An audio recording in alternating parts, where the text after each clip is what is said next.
जो कि जनता ने ईवीएम को हरा के, इतने सारे एमएलए कांग्रेस पार्टी के, फिर भी ईवीएम को हरा के, कोई भारतीय जनता पार्टी को तो हराने की आवश्यकता ही नहीं है, ईवीएम को हरा के जो इतनी सारी जनता की आवाज की एमएलए की सीट थी, राज्यसभा में जनता की आवाज जो जाती है, वो कांग्रेस पार्टी ने नाली में बहा दी। तो अगर आपको ये पता था कि हर चुनाव में आरएसएस और बीजेपी धांधली करेगी, तो फिर आपको थोड़ा केयरफुल रहना चाहिए ना। ये तो चुनाव आयोग निष्पक्ष है क्या? अभी भी आपको कुछ शक है तो आप इस लायक ही नहीं है ना कि आप पॉलिटिक्स में हो, उसमें रहो। सर, हाल ही के दिनों में जिस प्रकार से राज्यसभा की प्रत्याशी कांग्रेस की तरफ से मीनाक्षी नटराजन के साथ जो कुछ हुआ है और भाजपाइयों ने बकायदा लड्डू बांटा, मिठाई बांटकर खुशियां मनाई, क्या कहेंगे आप, कैसे देखते हैं इसको आप? नहीं, एक तो जो इसके बारे में प्रक्रिया है आप सब लोग देख ही चुके हैं। कांग्रेस के स्लीपर सेल्स जाके चुनाव आयोग के बाहर एक प्रदर्शन जैसा दिखने वाला 5-6 लोगों ने, स्लीपर सेल्स ने कर दिया। ये उनका रिएक्शन था। दूसरा रिएक्शन प्रेस कॉन्फ्रेंस कर दी, ये रिएक्शन था। तीसरा रिएक्शन सुप्रीम कोर्ट में एक पिटीशन डाल दी जिसके बारे में हमने बोला था जीतने का कोई भी 0% चांस नहीं है, और वो नतीजा आपके सामने ही है, सुप्रीम कोर्ट ने खारिज कर दी। और बस, और इसके बाद अब वो बात आई गई हो गई। एक सीट जो कि जनता ने ईवीएम को हरा के, इतने सारे एमएलए कांग्रेस पार्टी के, फिर भी ईवीएम को हरा के, कोई भारतीय जनता पार्टी को तो हराने की आवश्यकता ही नहीं है, ईवीएम को हरा के जो इतनी सारी जनता की आवाज की एमएलए की सीट थी, राज्यसभा में जनता की आवाज जो जाती है, वो कांग्रेस पार्टी ने नाली में बहा दी। ये नतीजा है इसका। अब मैं नाली में बहाने के लिए क्यों कह रहा हूं? क्योंकि ये कांग्रेस पार्टी की धरोहर नहीं है ये सीट। हम लोगों को बाबा साहब के संविधान के तहत जो देश का सिस्टम और निजाम है वो समझना पड़ेगा। कांग्रेस पार्टी भी देश की जनता की नौकर है।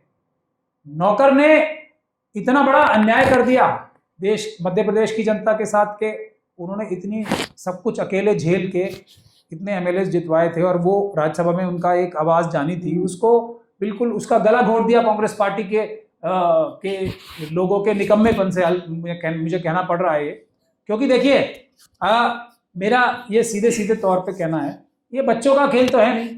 और आपको ये पता नहीं हो कि बीजेपी और आरएसएस चुनाव में धांधली करती है, हर चुनाव में धांधली करती है, तो फिर आप किसी बड़ी पॉलिटिकल पार्टी के बड़े ओहदेदार बनना ही क्यों है? आप तो इस लायक ही नहीं हो।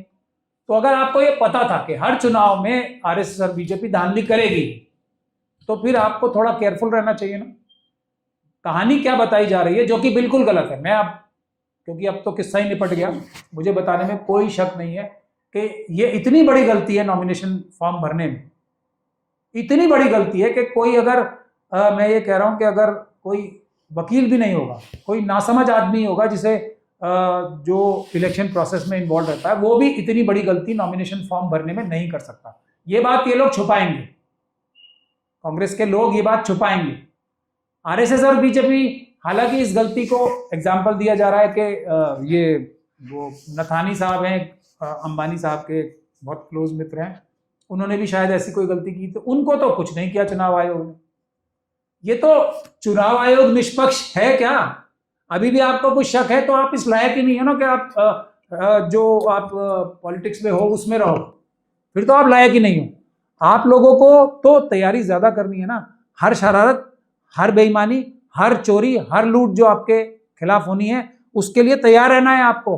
और ये मैं एक ही सवाल देश की जनता के सामने भी रखना चाहता हूं और कांग्रेस के कार्यकर्ताओं के सामने भी, कि एक सवाल तब पूछा जा सकता है ना कांग्रेस पार्टी के विद्वान लोगों से जिन्होंने ये नॉमिनेशन फॉर्म भरा था, कि जब कॉलम में लिखा हुआ है साफ साफ तौर पे कि क्या कोई केस पेंडिंग है, तो एक बात तो आपने अपना दिमाग लगा लिया, अपना लीगल ब्रेन लगा के ये कह दिया कि क्योंकि अभी तो हमने कोर्ट ने संज्ञान नहीं लिया है। हालांकि वो बात भी सही है नहीं है, मुझे पूरे फैक्ट्स नहीं पता, लेकिन क्योंकि संज्ञान नहीं लिया है कोर्ट में, इसलिए वो अदालत में केस ही नहीं चल रहा।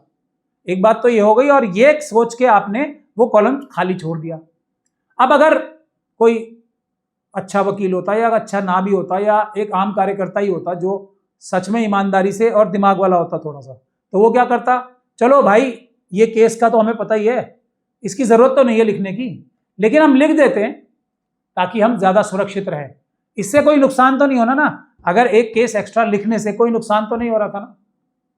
ना लिखने से आरएसएस और बीजेपी के जो भ्रष्ट अधिकारी बैठे हैं, और आप ये बता रहे हैं कि एक फॉर्मर जज जाके एडवाइस कर रहे थे, ये कर रहे थे, ये सब जब दूध बिखर गया उस पर रोने जैसी बातें हैं।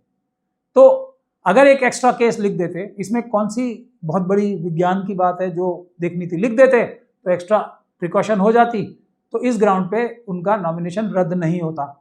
ये था तरीका जो करना चाहिए था, जो कोई भी आम आदमी करता। लेकिन अब यही मेरा फिर दिमाग जो है मुझे ये बताता है कि ये सब काम तो मिली भगत से ही हुआ था।